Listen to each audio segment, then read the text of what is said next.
to the Produce on Purpose podcast, where we experience life being the real you. I'm your host, Randy Adkins Jr., author, teacher, speaker, preacher, and lifelong learner. Today, we are going to continue talking about how we can produce on purpose, and we have a guest who is Mark Collins.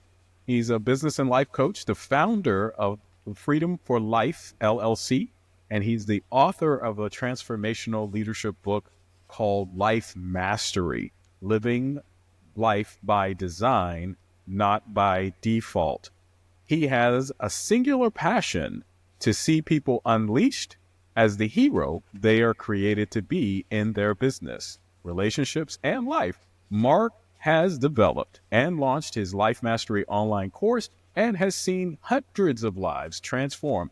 He has also had the privilege of speaking at conferences throughout the Western U.S. Mark, welcome to the Produce on Purpose podcast. How are you today? I'm doing great, Randy. Thanks for the conversation.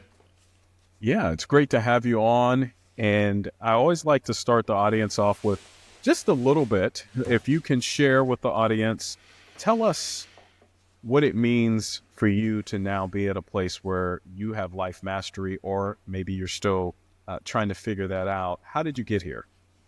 Yeah, I think, well, that's a great question. So first part of it, what does life mastery look like? Well, the definition we give is becoming the person that you're created to be so you can live at the highest level you're created for in every area of life. And so for us, that's spiritually, relationally, vocationally, physically, and financially. But whatever the areas of life, the realms that you're trying to live in, what does it look like to live out you, the person, a maximized version of who you are?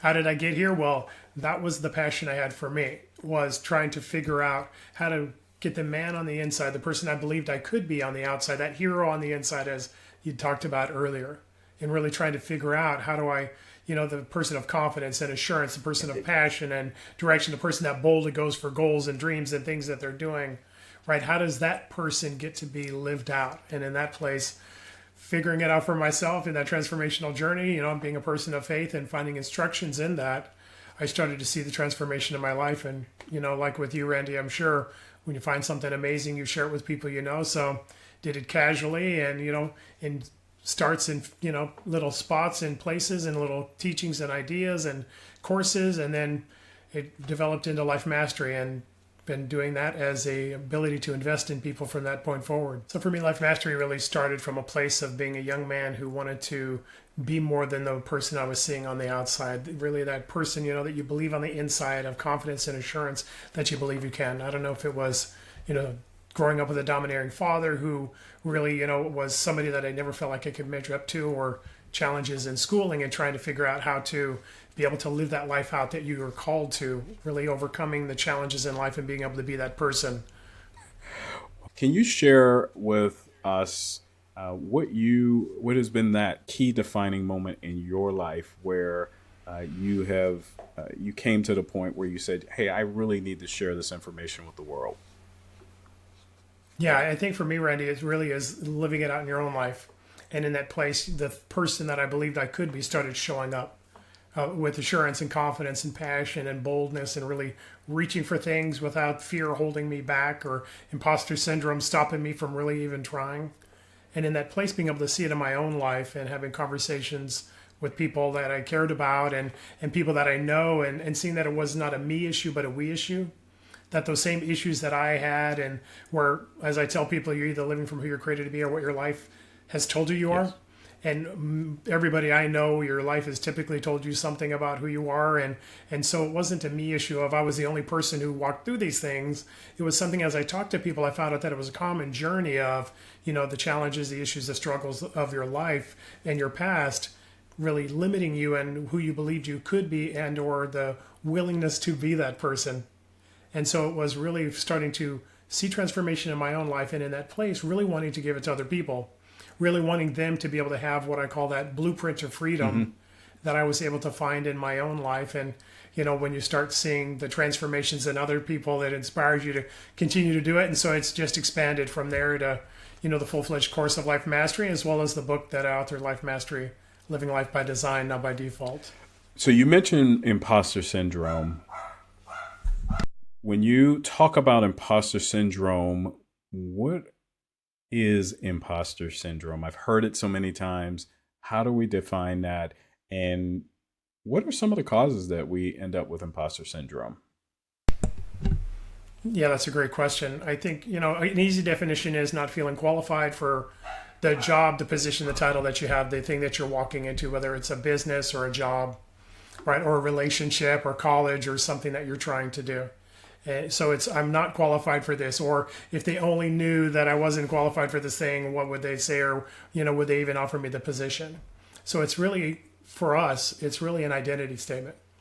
It's not qualifications for a position. It's believing that I'm not good enough to succeed here, or I'm lucky to be here, or I just happened into this thing. Which, as a person of faith, I don't believe that that ever is the case. You don't fall into success or opportunity. You're invited into what you're qualified for. But for the people I work with, and for myself included, it was really an identity statement. It was me believing that I wasn't good enough for that thing, or wondering if I was.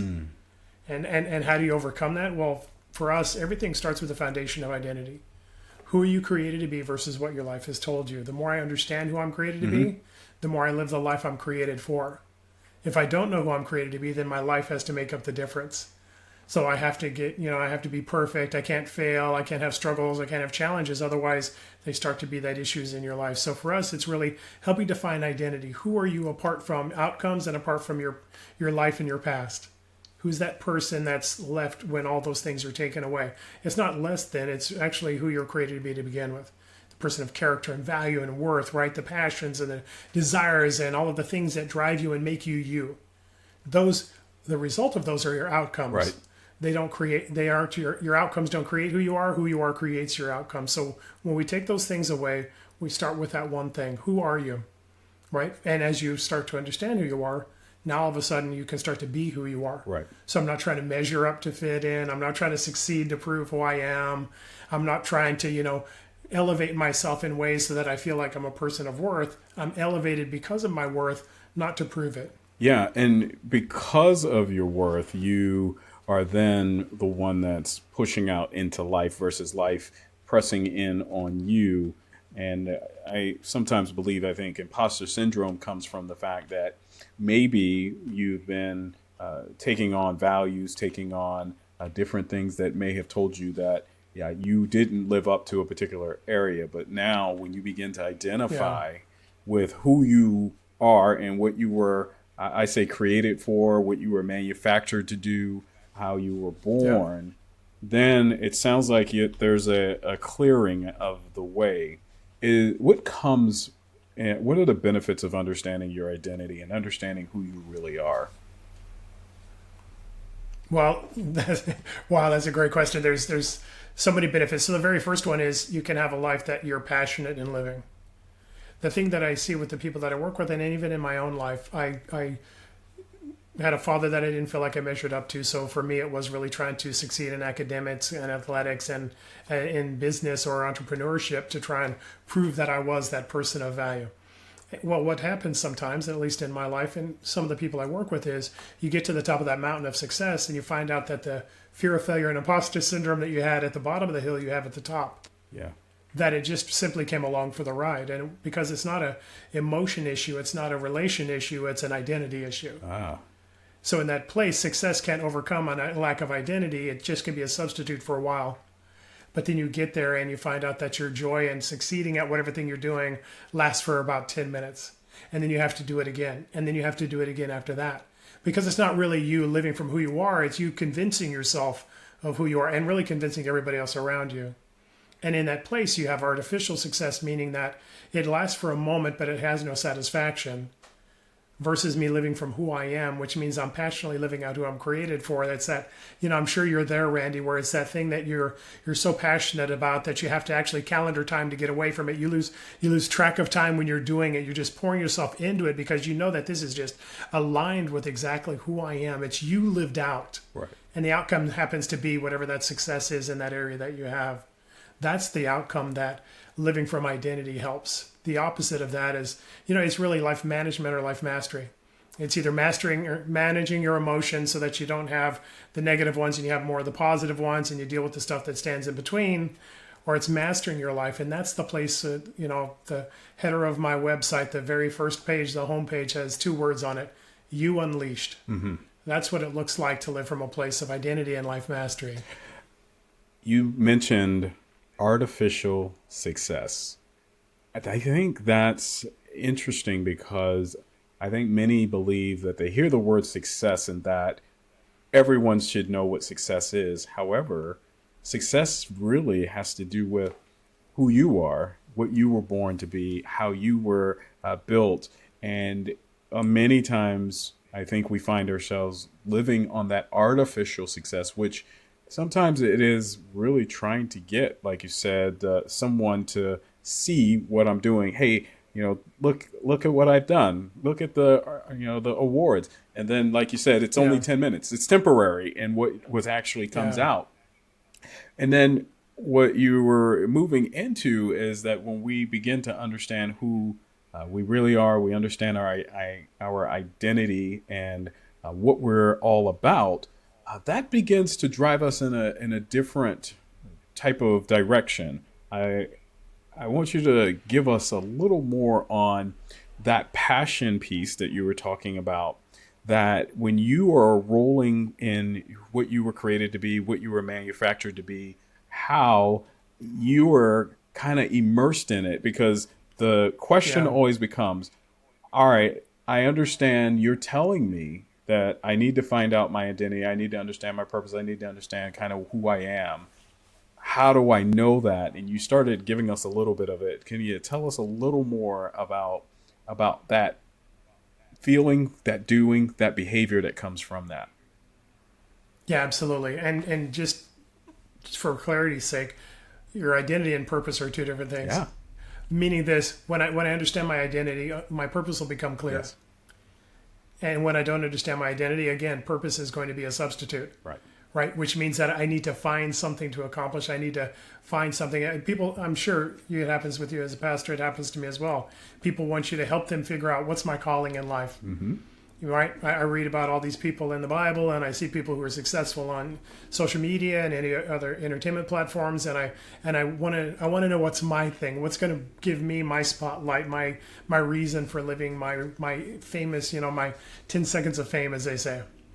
And in that place, there's a chapter in our book, and there's a chapter in our course as well, and the title gives the whole summary away. It's Your Character's Your Calling. It's really living from who you're created to be, knowing that you're the secret sauce to the success in your life. You're the success that's waiting to happen. You're the answer to the challenge you're walking into. Yeah. You're not the question to be figured out.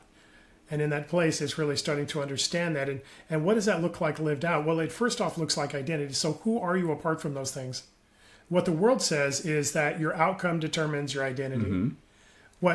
What Scripture says, and what I understand to be truth, is that your identity determines your outcomes, meaning that I have success. I am a teacher because of my identity, not because it's something I need to prove my identity.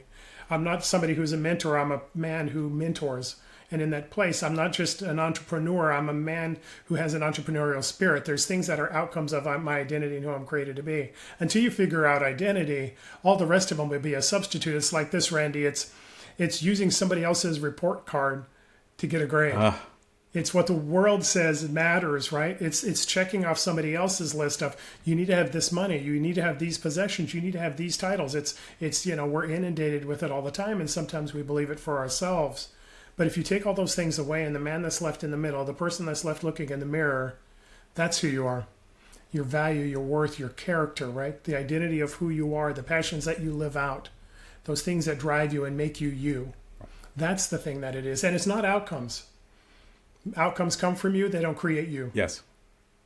And so in that place, for us, we start with an I am statement. So I tell the folks I work with, I'll give you the first 2 words, the rest is from you. Right. And the first 2 words are I am. Yes. And it's who are you apart from your outcomes? Who are you apart from your life? The things, your past, your experiences, your pains. That person that's left is the person that you are. Right? For me, part of that could be I'm a person of compassion and care. I'm a person that is diligent and passionate about the things that I work on. I'm single-mindedly focused on the outcomes that I desire to have. I'm absolutely integrated with the relationships I have, and I invest in those people that I care about.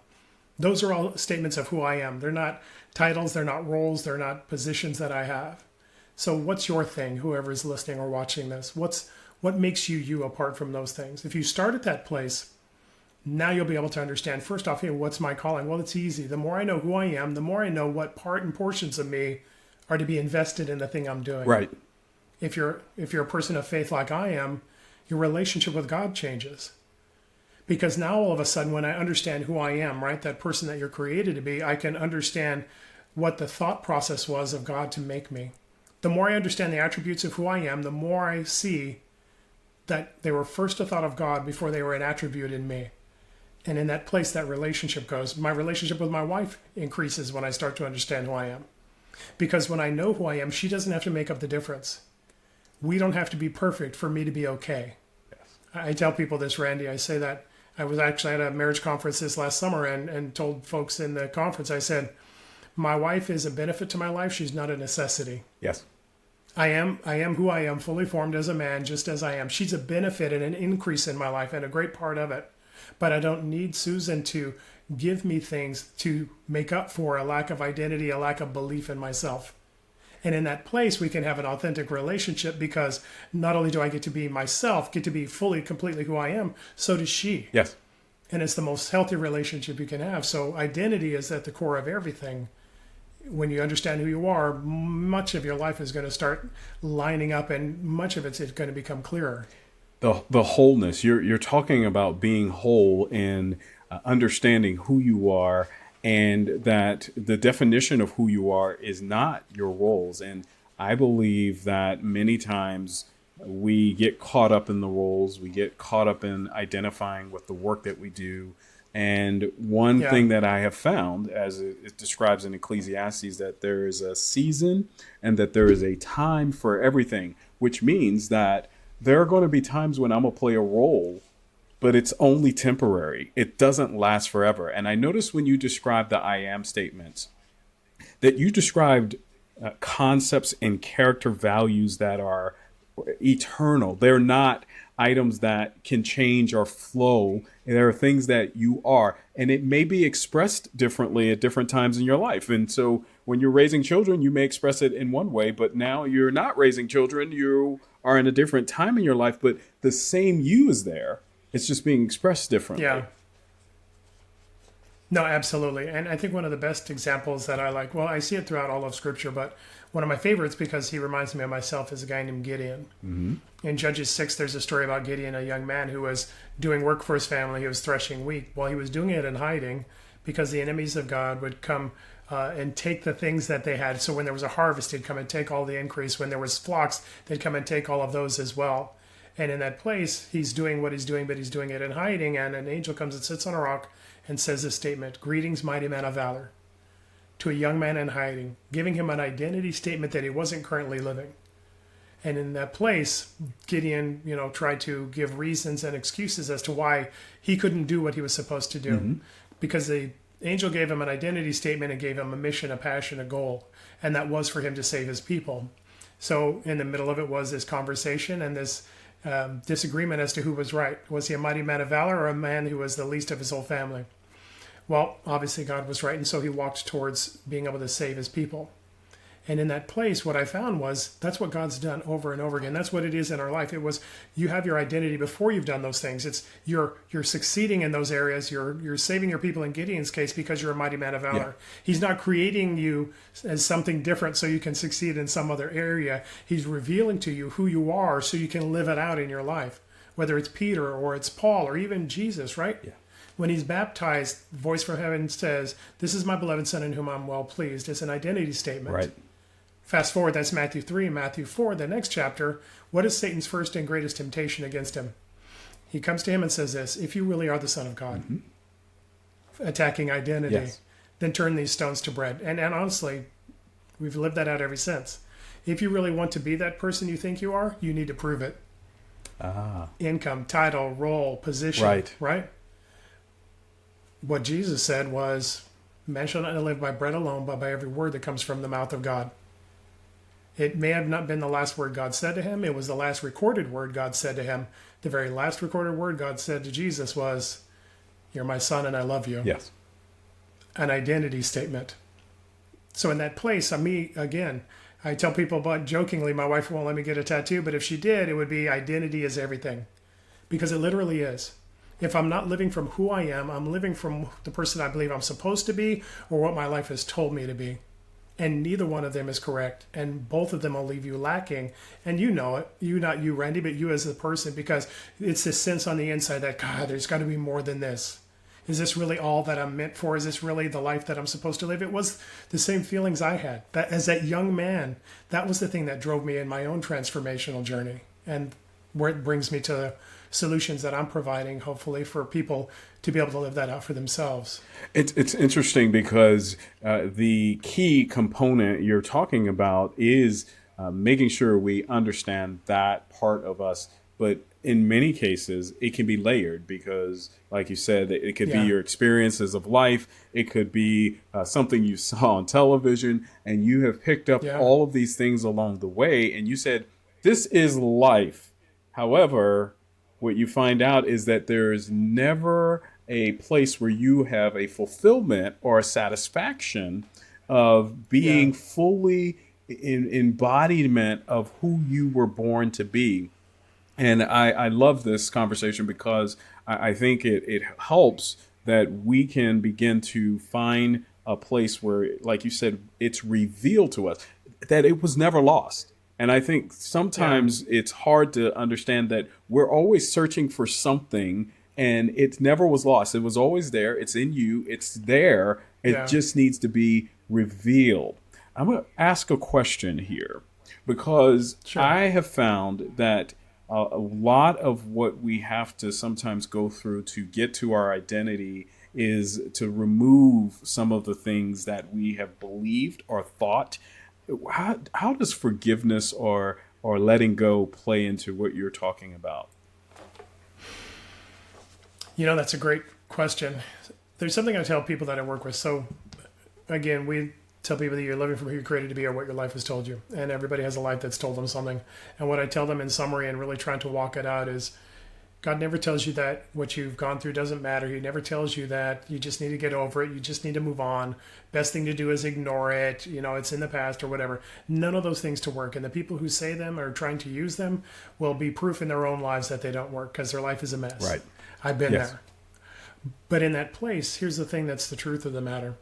It's not that God says, get over your experiences, they don't matter. Here's the literal truth. He just doesn't want them to tell you who you are anymore.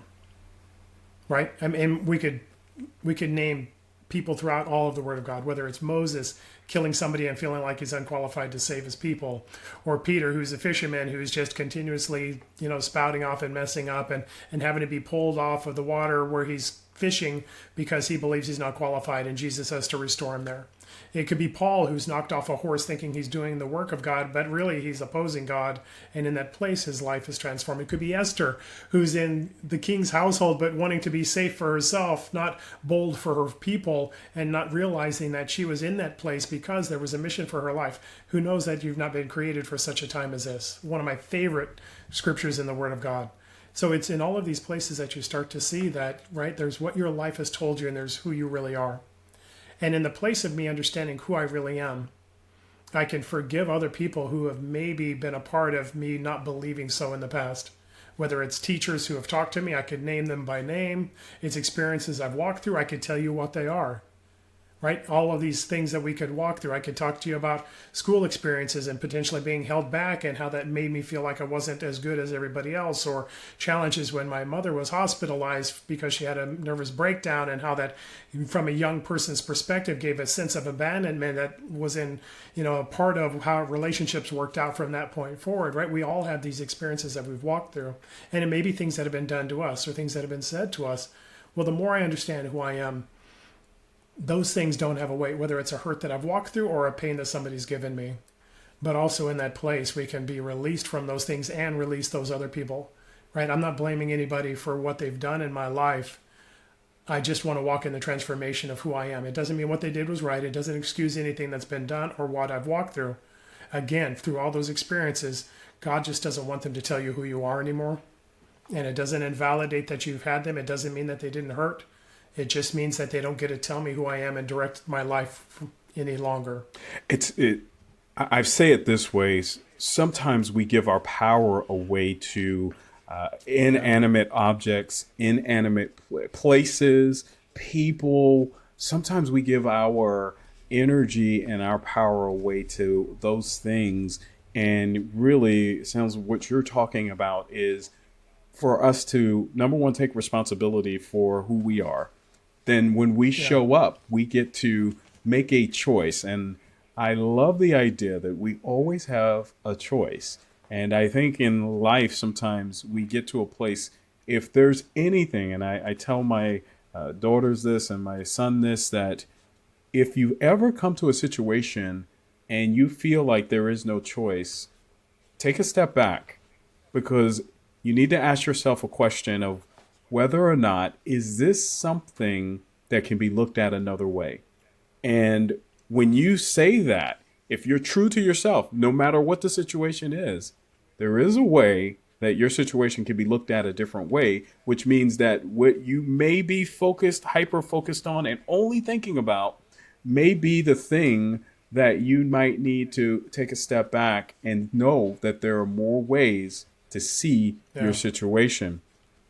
As you Yeah, absolutely. Yeah, and so as you've been working with others and moving with them and helping them through these situations, how have you found that maybe their thinking and their capacity of moving forward, how has that been a place where there could be really true transformation?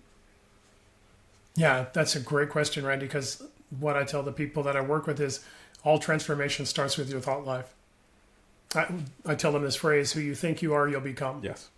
And so you'll never be greater than who you believe you're going to be, or you believe you have the ability to be. And so if you want to become the person that you were created to be, you want to have the God-sized vision for your life, right? You're going to have to transform your thoughts to align with that. I even, there's this phrase that I use often, and it says, your thoughts are either aligned with who God created you to be, or they're lying to you. There's no in between. It's one or the other. Right. So if they're empowering and they're uplifting and they're impassioning and they're unleashing, then they're probably aligned with who God says you are. But if they're negative and they're disempowering and they're talking about failure and they're holding you back, well, that's probably not aligned with who you are. So in that place, it's really starting to understand your thoughts determine your life. And for us, to be totally honest, we have a 3-step transformational strategy. It's mastering your thoughts, your words, and your actions. And in mastering your thoughts, it's really trying to align your thoughts with who you're created to be. And that's where that I am statement that I talked about came in. We actually have 3 tools: the I am statement, a celebration list, and an accomplishment list. The celebration list is answering the question, what do you love about you? The more I find the things that I love about me, I love the fact that I'm 6'3". I love the fact that I laugh at juvenile humor. I love the fact that I love chocolate. Right? I love the fact that I love animals, right? There's things about me that I love. The more I love about me, the more I see God in me, because again, like I'd said earlier, before it was a part of me, it was a thought of God about me. So in that place, it grows that relationship, but also it gives me the ability to celebrate me. Yeah. Right? What you think about, what you give energy to, you empower. So I can either empower those things that are good and great inside of me, which aligns with who my creator is, or I can look at those things that are, man, I'm not as good as, or I failed at this or those things, and then those things are empowered. And in that place, you start to minimize and limit your life. So where are your thoughts at? Do they align with who you are? That celebration list is the second one we use. The accomplishment list is really, what have you accomplished in your life? I tell the people I work with to write down 20. I've written 138. Yeah. And you know, like I do, Randy, once you get past 10 or 20, you've taken all the big stuff off the table. When you get to 60 or 70, then I'm writing things like I graduated from junior high, I pay my bills on time, right? I brush my teeth at night before I go to bed, whatever those things are. They're ordinary things, and sometimes some people can think that, oh, well, that's nothing. Why are you even writing that down? Well, here's the reason. Because what you're showing is you have a track record of success in your life. On a daily basis, I succeed in my life by doing the ordinary successful things. Right. And as you are now, I know not everybody does them, but this is the one thing a lot of people don't realize. If you can't celebrate your ordinary successes, you'll probably never get to the extraordinary ones. We think that we're going to be somebody of value once I get that trophy, right? Once I get that World Cup, once I get that Super Bowl trophy. And at the end of the day, you'll never get there if you can't acknowledge the good things you're doing along the way, because the journey is challenging. And the only thing that can help you is first off looking towards your goal, your vision for your life, and second off acknowledging the great things you're doing along the way to spur yourself on towards love and good deeds, right? To more in your life. Those ordinary successes give you the ability to counteract fear of failure and fear in general by saying, I have a track record of success in my life. I may have failed today. I may have failed at this activity. I may have failed at this thing I tried to do, but I've got a track record of success. I'm a person succeeding on a daily basis, and I'll see that throughout my life. So that I am statement, the celebration list, and the accomplishment list gives you a well-rounded version of who you are. And what we do is we ask the people to use those as affirmations for yourself. Right? We call them meditations, affirmations, and activations. The meditation is, what are you thinking about? Mm-hmm. Truth of the matter is, you can only think of one thing at a time. You can never have two thoughts in the same mind at the same time. So you can either choose to use the thoughts that you desire to have or wait for thoughts to come that you don't want to have. And so in that place, what do? I continue to remind myself of who I am, right? So that in those times of stress, those times of challenge, those times when things aren't going right, what's the first thing my mind reaches to? Does it reach to past failures to affirm that, oh, it's happening again? Mm-hmm. Or does it reach to an understanding of who I am? And no, I'm a person of success. I'm a person of value. I'm a person of character and content that is a blessing in my life and others. So when I give myself the fuel, the tools, right, the weapons for my warfare, I'll see it in times when I need it. That's the whole point behind my book, Life by Design, Not by Default. Yes. Most of us, we believe that life is a life of default. I don't know anybody apart from a transformational journey who's not living from there. And it is that thing of, oh, well, just the thoughts come up and I'm going to bludgeon them to death with my favorite scripture, or I'm going to beat them up with my favorite, affirmation until they're silent. Well, that's a fruit, not a root issue, which means that you'll do it the next time you have fear, and the next time after that, and the time after that, because you're attacking the fruit, not the root, which means that you'll always have to continue to do it. And that's repetition and habit that leads to exhaustion. That's not transformation. It's cyclical, right? And it can also feel like you are in a place of perpetual stuck, some stuck place, because you're constantly coming back to that same thing instead of dealing with the idea that, why should I wait? Why not? Why can't I live my life intentionally? Why can I not live my life in a way that allows for me to design it and to make it the way that it's supposed to be? Why can I not be the one that is producing or creating or working towards the place that I need to be? And as you have stated, I love the celebration list. And so you have I am statements, the celebration list, and you're also going through the fact that I have accomplished all of this in my life. If you are in that space, you're going to end up being in a place of gratitude. You're going to end up being in a place of appreciation. How does gratitude and appreciation play into what you have been talking about? I think it's a validation of purpose. Gratitude is showing that I am a person of value. At the end of the day, we just want to know that we matter. Yeah. That's my belief. We want to know that we matter to God and we matter to others. And so that's all that identity is me having a place in the world that is important at some level, that has an impact. It's like I tell the people, there's an impact in the world that has your name on it. You may not know it yet, but it does. And so how do we get you to that place of impact? So yeah, gratitude is that thing. And because again, what you focus on, right, what you empower, you unleash in your life. And in that place, when I see gratitude, I see things that are happening of good in my life. And the more you see it, the more you see more of it, the more you perpetually, right? You can perpetually see the things that you don't have or the things that you do. The difference is your outlook, and the outlook determines your income. Because in that place, the more I am seeing great in my life, the more I expect great in my life, and the more it exponentially increases, right? Yes. There's a scripture, and we use it for mastering your thoughts. It's a scripture that says, as a man thinks in his heart, so is he. Yep. And it is a philosophy talking about a rich man who is, basically being deceptive to the reader. So the author wanted to write this saying, hey, be careful of the person, because who he's acting like on the outside is not who he is on the inside. But there's an instruction from God in that, as a man thinks in his heart, so is he, which means that if I am where I'm at because the sum total of my thoughts have brought me here, to get to the place where God's called me to be, my created value and the impact I'm supposed to have, then I need to align my thoughts with what he says, a phrase we talked about. Your thoughts are either aligning with who God says you are, or they're lying to you. So in that place, how do you transform your life? By transforming your thoughts. How do you continue to have a positive outlook and believe that the best that God has for you is going to happen in your life? by continuing to remind myself of it, by gratitude, by affirmations, by meditation on the things that are the truth and that are good, right? Whatever is good and right and true, meditate on these things. We talk about it in the outside world, right? And we expect that, okay, so whatever is good about, the world and God's creation and those things, and those are actually very valid. But what about you? Yes. Whatever is true and lovely about you, what's the thing that is on the inside of you that you need to be focusing on? The things that you've messed up on or you haven't done well? Or the person that you're created to be and the impact you're making? And I believe, and I'm going to get to a nuance that you kind of provided here that I believe is going to be helpful for many people, because there are many people that are living off of the affirmations and they're saying them and they're trying to say it with feeling. However, they are allowing still the thoughts to come to them. They are allowing the situations to come to them.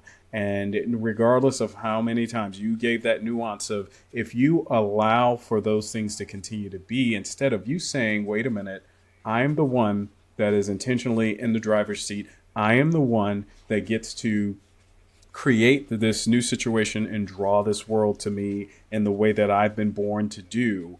That the difference is that in that intentionality, that place where you are now going to say those affirmations, but you actually become those things. And it's not because you're trying to pump yourself up through your will. It is because it's who you are. Can you just speak to that one more second? Because I want to kind of hone in on that, because there is that nuanced difference. And someone has been going through and saying, I've heard this affirmation thing before. I've heard this meditation thing before. And it's really more about you understanding that God has created you to be a creator. He's created you to be one who designs. Yeah. And that the greatest fulfillment that you get out of life is when you're doing that. Yeah, absolutely. And again, it's exactly what you said. So most people are living by default, and it's no fault of themselves because they didn't know that there was an alternative. It's the thing that everybody does and everybody's done. And so I believe it's the only thing that can be done. But it is that design part, right? And it's interesting because here's the truth of the matter. God's never brought anybody into war. Gideon's a perfect example. He never brought him into war and equipped him afterwards. And yet with our thoughts, we think that the thoughts are going to come up and then I'm going to equip myself and try and overcome it afterwards. While all you're doing is trying to fight off a negative instead of empower a positive. And in that place, you're just fighting off the symptoms. You're not winning the war. Yes. And so it is that point. But here's the other part that I would tell people is that these affirmations, here's the reason why they don't work. It's because you don't believe them. Mm-hmm. And here's the reason why you don't believe them is because we're taught, I'm going to use this generic phrase, I'm the head and not the tail. I'm the first and not the last. I'm a child of God and these things. And it's not that those aren't true, but here's the truth of the matter. The affirmations we use are ones that are aligned with your identity. Right. I'm not inviting myself into generic things. I am a man of strength. I am a man of strength, or I am, a man of prosperity. I have all these things that I desire to have in my life. But your life has told you something different. But what is undeniable is your created value and worth in who you are. So in that place, the affirmations aren't in outcomes or other things that we're not going to believe. Generic mantras and affirmations that have no alignment with who we believe we are. But while we start to unpack identity, you start to remind yourself of who you are. And when that person shows up, so does your prosperity, so does your peace, so does your strength, so does your fortitude, so do the outcomes that you desire God to have and he desires for you. It's in that place. It's again, the prescription was there. Gideon was called a mighty man of valor before he was invited into the war. He wasn't proven to be so afterwards. Because here's the interesting thing. The one thing that wasn't done in between those two, he didn't go to school. He didn't go to military training. He didn't have some general come alongside and tell him what to do. God gave him instructions within it, but here's the thing that didn't happen. He didn't get trained up to become somebody different so that he could win the war. He was the man he needed to be when he was told he was a mighty man of valor. He's the only one that didn't know it. Yes. So in that place, the thing that you don't understand is that you're already fully equipped for the life that you're called into. Because God already knew that. He planted you there to become the answer to the circumstance you're walking into, not this question to be figured out. Many times our prayers and our conversations and our ideas are of trying to figure out what we can overcome in ourselves so that we can live up to that life. What we don't realize is you're already equipped to do it. You just don't know it yet. When you change your thoughts and align them with who you are, then you'll become the person that you're created to be. And that thing that I talked about didn't bring habits and change. It brought transformation. Transformation literally is me discarding the things that are lying to me so I can become the person I was created to be to begin with. That's the journey. It's that scripture, right, that says, do not be conformed to the pattern of this world, Yes. but be transformed. Yes. That word transformed is metamorpho. Yes. And from that, we get the word metamorphosis. If you look it up online, what you'll find, there's one example of metamorphosis. It's a caterpillar to a butterfly. Yes. My wife and I had a preschool at one time, and we did science. I do it with air quotes because they're 2 and 3 and 4-year-olds. So it wasn't really major science, but it was just general little concepts. One of those concepts was this transformation of a caterpillar to a butterfly. And I don't know if you know this, but you can actually order butterfly habitats online. Yes. And they'll come to you Yes. as little caterpillars with their food, and you put them in some little, container, some little fish bowl or what have you. And over a period of time, they'll go through the transformation of caterpillar to chrysalis to butterfly. Yes. And it was funny because they always transformed into a butterfly. They always came out of their shell in the middle of the night. We did it for 3 years in a row, and every single time they would be in their little chrysalis, they'd be in their little shell. We'd get in the next day, and you're hoping that you get to see them burst out, but it never happened. Yeah. But here's the interesting thing: as I started to study that word, the thing I unpacked in it, I started to study that transformation of a caterpillar to a butterfly. And there was one statement that they said that literally changed my understanding of the whole word. That it said this, that if you take a DNA strand from a caterpillar and you take a DNA strand from a butterfly and you compare them under a microscope, what you find is they're exactly the same. The caterpillar and the butterfly had the exact same DNA. It's the very same creation with a different external understanding. So in that place, that word transformation, again, God isn't transforming us into something different. If he did, we wouldn't have been a perfect creation. Yes. And he wouldn't be a perfect God. He's transforming us into the person we're created to be and inviting us to discard those things that have been lying to us and holding us back from it. Yes. That's the transformation he's asking us to do. Wow, Mark. I love that, because that really does provide us with a understanding of, when we understand our identity, the expression of who we are, whether you're the caterpillar or you're the larvae, because we've done that as well. We did it with our children, and it's a beautiful process to watch. And then we finally let the butterflies go at the end. And that same expression being there, that identity is there. It's the same thing with us. You've got me thinking. I was looking, and I was like, Philippians 4:8, it tells us, finally, brothers and sisters, whatever is true, whatever is noble, whatever is right, whatever is pure, whatever is lovely, whatever is admirable, if anything is excellent or praiseworthy, think about these things. And whatever you have learned or received or heard of me or seen of me, you put it into practice, and the God of peace will be with you. And so we're ending up. So you have told us about our thought life and have told us about some of the things that we can do to begin to design this life. If we start to think on the right things, it sounds like it will guide us. If you could leave our audience with one or two things that they can implement tomorrow that will help them along this journey of life mastery and designing their own life, what would you share with them? Yeah, I think the one thing is this, to tie two things together: create an I am statement and remind yourself of it, recite it, meditate on it, affirm it in your life every day until you see that person start to live out. What I would tell you is this: there is an actual neuroscience that talks about being able to change what they call the neuroplastic structures of your brain, which is basically, it's the shortcuts to decision making that God made. Every person has about 40,000 thoughts a day, most of them subconscious. But there's so many decisions that a person would have to make in a normal daytime, and turning the lights on, brushing your teeth, being here for a podcast, speaking out words, thinking of the words you're speaking, all of these things that if you had to consciously think of everything you were doing during the day, you would never get anything done because there would be too many things to process. So he's got these structures in place. Well, disempowering ones are the ones that we know what they are in our lives. It's that time I tried to diet and it didn't work out, and so I gave up, or I tried to quit smoking, or I tried to stop a habit, or I tried to start a habit. It's those things that you do for a period of time, but then they fade away. The reason they're fading away isn't because you're not as good as everybody else, not because you're lame and you don't have, it's not because you're a procrastinator. It's because you have these shortcut decision making concepts in your processes in your brain that allow you to stop. Here's how you change them: by changing your thoughts. The things that you think about repetitively over and over again, you think about, you speak on, and you act on. If you repetitively do that over a period of time, you will change. Yes. So take that I am statement, remind yourself of who you are on a daily basis. I tell the people I work with in the morning when you get up, in the evening before you go to bed. I did it. I actually audio recorded that verbiage in my phone, and I listened to it 6 or 7 times a day. Yeah. Because life happens every day, and life has happened over a lifetime. And so I was determined I was going to find transformation in my life to become that person. If you'll do that, you'll find the same. Second thing is this.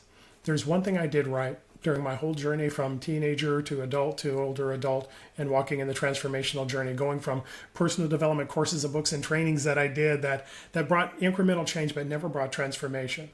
I created Life Mastery because I wanted to see transformation and I couldn't find a course that brought it. So I created one. But there was one thing I did from all of those years of my life, and over all of that time, there's one thing I did correctly. I refused to give up on myself.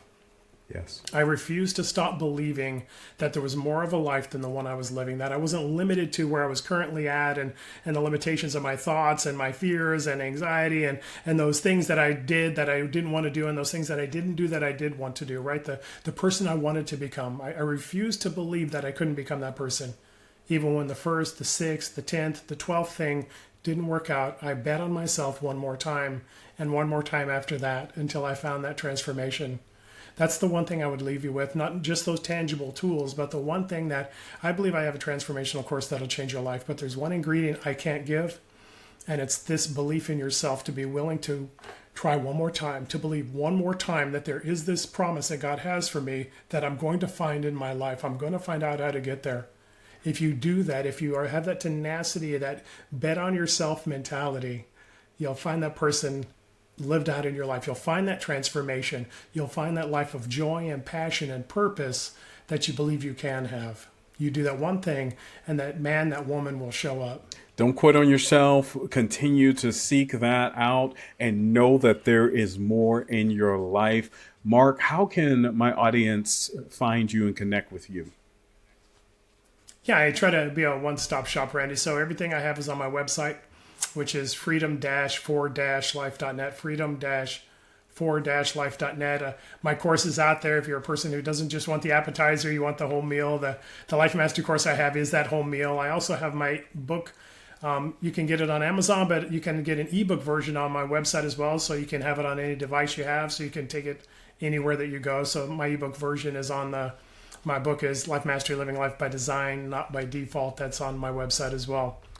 Thank you, Mark, for taking the time. And I encourage anyone that's listened to this, there were multiple nuggets of information that I know.